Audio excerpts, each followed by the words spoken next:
Prayer किया कीजिए, यीशु का नाम लिया कीजिए।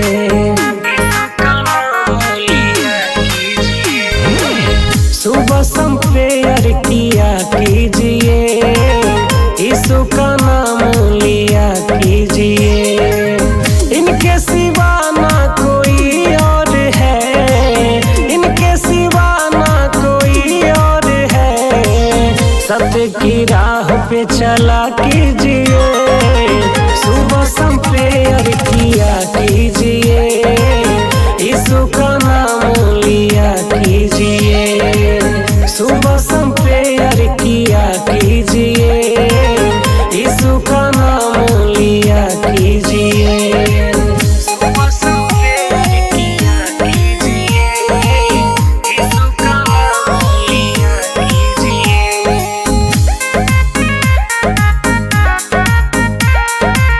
यीशु का नाम लिया कीजिए। हम सब भटके हुए थे, हमको राह वही दिखलाया, अपने लहू बहाकर हमको पापों से बचाया। अपने लहू बहाकर हमको पापों से बचाया। हम सब भटके हुए थे, हमको राह वही दिखलाया, अपने लहू बहाकर हमको पापों से बचाया। बाइबिल वचन को पढ़ा कीजिए, यीशु का नाम लिया कीजिए। सुबह शाम प्रेयर किया कीजिए, यीशु का नाम लिया कीजिए। सुबह शाम प्रेयर किया कीजिए, यीशु का नाम लिया कीजिए।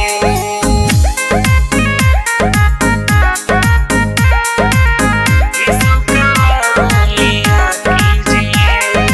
मुर्दों में भी जान फूंक दे वही है यीशु मसीहा, सबके पाप को क्षमा कर दे वही है यीशु मसीहा।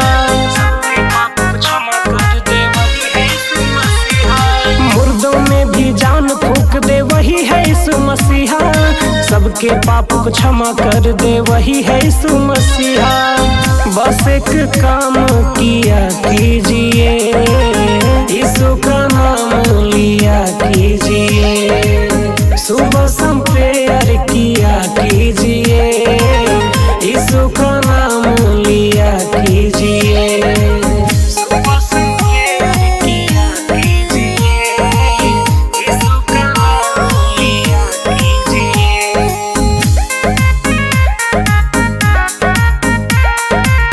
यीशु का नाम लिया कीजिए। पाप बुराई छोड़ के राह जो प्रभु जी का अपनाया, धन्य है वो भाई बहने जो प्रभु शरण में आया।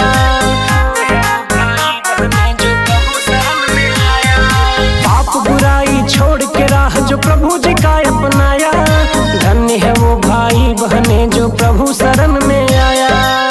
रवि का भजन सुना कीजिए, यीशु का नाम लिया कीजिए। सुबह शाम प्रेयर किया कीजिए, यीशु का नाम लिया कीजिए। सुबह शाम प्रेयर किया कीजिए, यीशु का नाम लिया कीजिए।